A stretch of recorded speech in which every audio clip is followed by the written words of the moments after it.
I never believed in ghosts. Not for a second. My world was built on logic, on things you could see and touch. It was predictable, orderly, and most importantly, it was safe. But that all changed the night it came. It started so small, so easy to dismiss. Faint whispers that seemed to ride the edge of sleep. A sound I'd convince myself was just the wind or the house settling. Then, I'd see a flicker in the corner of my room, a shadow that seemed to hesitate, as if it wasn't quite sure it was real. I told myself it was just exhaustion playing tricks on my mind. My job was demanding, my sleep was poor. It was the only logical explanation, but the whispers didn't stop, and the shadows didn't fade. Soon, it started moving things. It was subtle at first, designed to make me question my own sanity. A book I knew I'd left on the nightstand would be on my desk in the morning.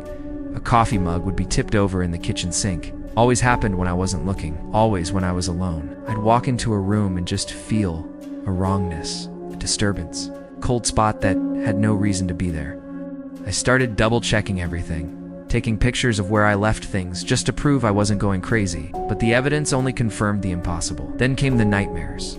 But calling them nightmares doesn't do them justice. They were more like memories that didn't belong to me. Flashes of brutal violence, echoing screams, the suffocating feeling of being in places I had never been. I'd wake up gasping for air, my heart hammering against my ribs, my body slick with a cold sweat. The terror didn't end when I opened my eyes. I'd find bruises on my arms and legs, dark and ugly, with no memory of how they got there. My fingernails would be scraped raw, sometimes bloody, as if I'd been clawing at something in my sleep. The whispers grew louder, clearer, no longer just a hiss of sound, but words. A single phrase, repeated over and over, a chilling invitation, come to me. It echoed in my quiet moments, a constant, insidious presence in my head. I tried to fight back. I tried to reclaim my life. I started sleeping at a friend's house, hoping a change of scenery would break the spell, but it followed me. All the cold spots, the whispers, the feeling of being watched. It was always there, just out of sight. A patient predator waiting for me to let my guard down. My friend noticed my exhaustion, my constant looking over my shoulder.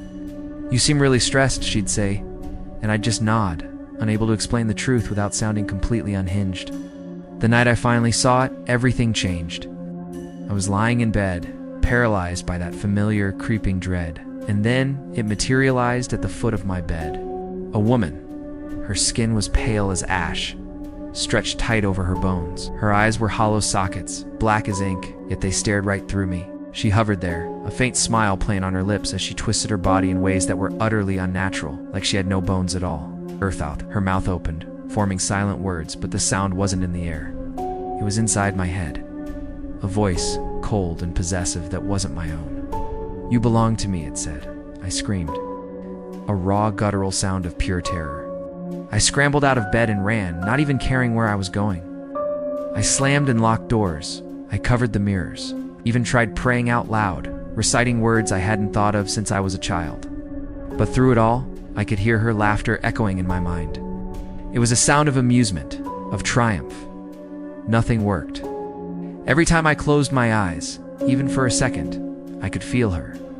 It was like she was climbing into my skull, pushing me into a small, dark corner of my own mind.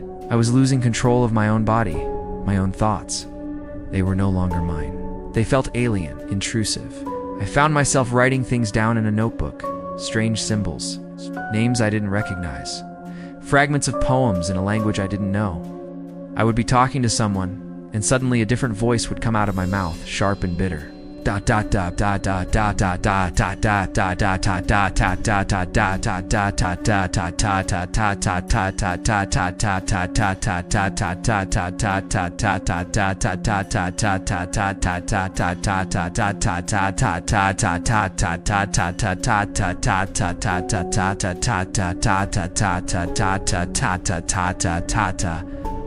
ta-ta-ta-ta-ta-ta-ta-ta-ta-ta-ta-ta will win. Well, really. Well, at all.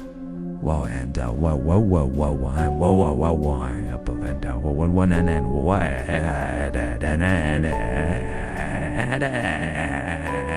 and a band I'm sent on well done with a what I died one double one what I touch part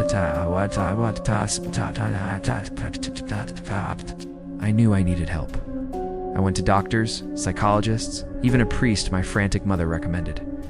They ran tests, brain scans, psychological evaluations, the works. Everything came back normal. It's severe stress, they'd conclude. Your mind is creating a narrative to cope. You're imagining it. Their words were meant to be reassuring, but they felt like a betrayal. They couldn't see the bruises. They couldn't hear the voice. To them, I was just another stressed out person losing their grip. I felt completely and utterly alone. Then one night, it escalated from mental torment to physical assault. I felt it before I saw it. Sudden bone-deep chill filled the room. Then, the pressure.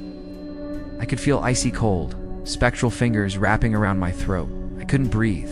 I fell to the floor, clawing desperately at my own neck, trying to pull away the invisible hands that were choking the life out of me. I was screaming, but no sound was coming out.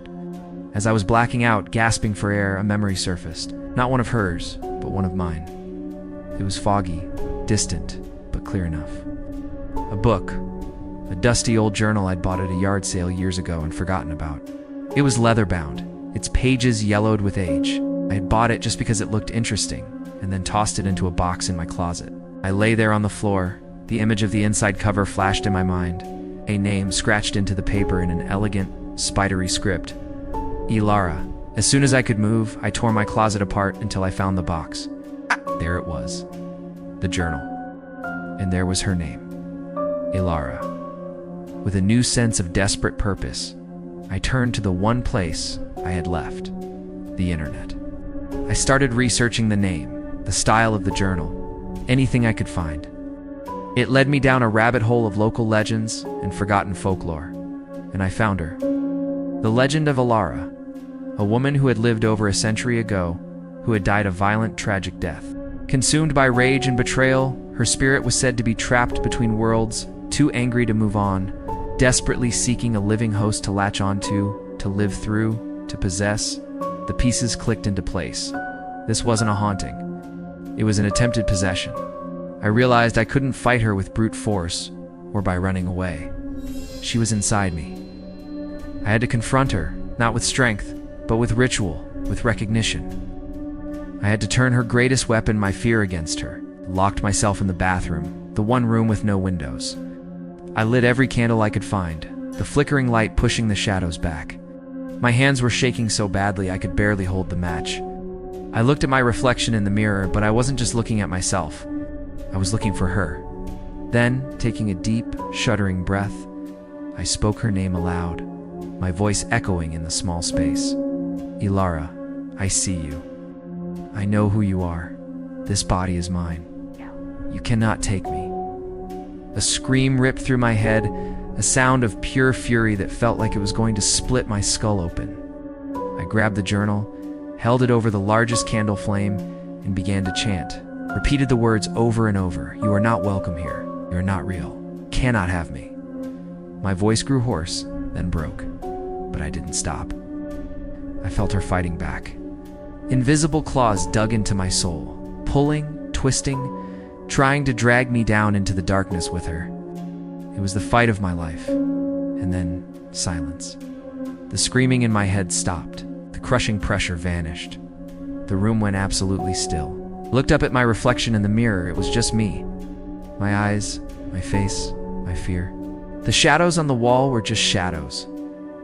My body, exhausted, bruised and raw, was finally my own. I survived. I won. I thought I was safe. And for the most part, I am. The whispers are gone. The nightmares have stopped. But sometimes, when the house is quiet and the night is deep, I'll feel it. A faint cold brush against the back of my arm, a fleeting whisper, so quiet I can almost convince myself it's just the wind. A chilling reminder. I'm free for now, but I'll never be truly alone again. Will I ever have peace? I don't know. I can only hope. Thanks for listening to my story. If you've ever experienced something you can't explain, let me know in the comments. If you want to hear more, don't forget to like and subscribe. Stay safe out there.